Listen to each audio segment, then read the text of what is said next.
pot deixar. Va ser el que va donar sentit a la meva vida. Jo no podria ser una altra cosa que no sigui feminista.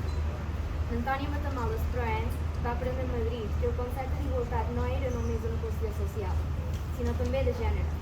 Va venir a Madrid perquè volia estudiar història de l'art.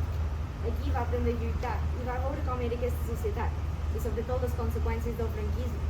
Concretament ho va aprendre a Vallecas, un barri obrer, participatiu, compromès i molt lluitador. I amb la seva gent va començar a lluitar contra el franquisme, per la democràcia i per la igualtat de classes. Avui, un grup d'alumnes del Molson ens trobem davant del Círculo de Bellas Artes de Madrid per retre homenatge a les dones que amb la seva lluita, el seu compromís i la seva constància han construït una societat més justa, i més feminista. Aquí va estudiar Ana Maruja Maya, que amb el seu acte de llevar-se el barret no només va reivindicar l'alliberació de les idees oprimides, sinó que va donar nom a tota una generació d'artistes que van omplir d'art, de cultura i d'empoderament femení la societat espanyola. Les Sin Sombrero van ser dones que es van negar a deixar-se ignorar per la literatura masclista i l'exili.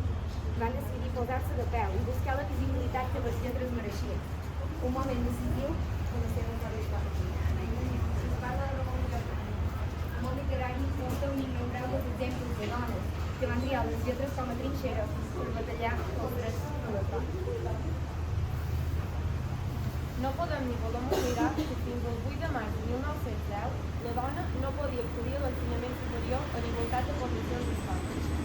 Aquest any es va aprovar una reial ordre que va autoritzar per igual la matrícula d'homes i dones poc després que Emília Pardo Bazán fos nomenada consellera d'Instrucció Pública.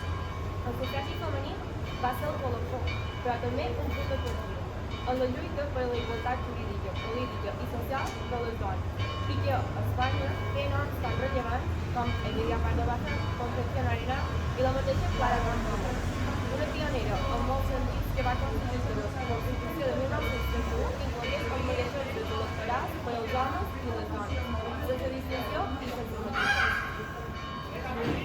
Tampoc podem ni volem oblidar que aquesta mateixa lluita es va viure a la nostra terra gràcies a la figura de n'Aurora Picornell. N'Aurora va ser coetània de moltes d'aquestes feministes i artistes, i com elles també van triar la paraula, l'escriptura com a eina i arma per fer arribar les seves idees. N'Aurora Picornell va esdevenir un símbol, tot i que va morir molt jove, la van matar molt jove. La van detenir el 19 de juliol de 1955.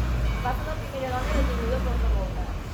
La nit de Reis de 1917 la van treure de la presó amb una ordre de posada en llibertat, però que anava associada a la immediata execució. Assassinades, oblidades i esborrades. Aquest va ser el destí tràgic de moltes d'aquestes dones valentes que en la seva lluita han construït un present que ens permet votar i estudiar. La nostra vida és millor gràcies a totes elles i perquè persones com l'Antònia Matamoles van continuar la seva lluita. Quan va tornar a Mallorca, a Manacor, va cercar grups de dones. Davant l'absència de dones organitzades, va decidir ser llavor i va crear un club de lectura. Així va començar Dones de Llevant. Avui ni podem ni volem oblidar la teva lluita, estimada Antònia. La teva mort no esborrarà la teva perseverança per la justícia i la igualtat, perquè ets una font d'inspiració per les generacions futures. Vaig ser llavor, vaig ser arbre.